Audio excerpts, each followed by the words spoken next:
La chef des députés Rassemblement national Marine Le Pen est en visite au Tchad tout le week-end. Elle est invitée par le président de la République Mahamat Idriss Déby Itno qu'elle doit rencontrer à Amdiaras où il séjourne pendant le Ramadan. La leader d'extrême droite entend défendre un partenariat franco-africain renouvelé au moment où l'armée française est de moins en moins désirée sur le continent africain. La secrétaire d'État à la santé publique et à la prévention, Dr Mbaïdedi Dekandi Francine, poursuit sa série de visites dans les structures sanitaires de la capitale. Ce 14 mars, elle s'est rendue au district sanitaire de Toukra. Cette visite s'inscrit dans le cadre de la supervision des activités sanitaires et voir les conditions de travail du personnel de santé. Cette descente a permis à la secrétaire d'État à la santé de toucher du doigt les conditions de travail et les difficultés dont fait face le personnel de santé dans l'exercice de ses fonctions.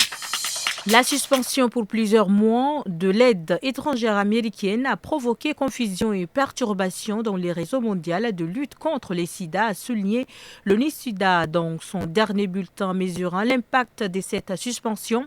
De nombreuses réponses nationales au sida touchées par le gel ou l'arrêt du financement américain donnent la priorité à la poursuite de la thérapie antirétrovirale pour les personnes vivant avec le VIH, y compris l'achat des médicaments antirétroviraux qui sauvent des vies.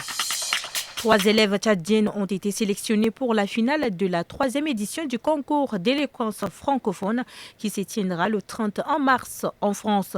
Il s'agit de Roma Doumgar Chanceline, élève en première S au lycée Sacré-Cœur, Bondoro Dani Nadia, élève en terminale scientifique du lycée Sacré-Cœur, et Dubunodi Ngariena Edwige, élève en terminale scientifique au lycée Carmen Rosales.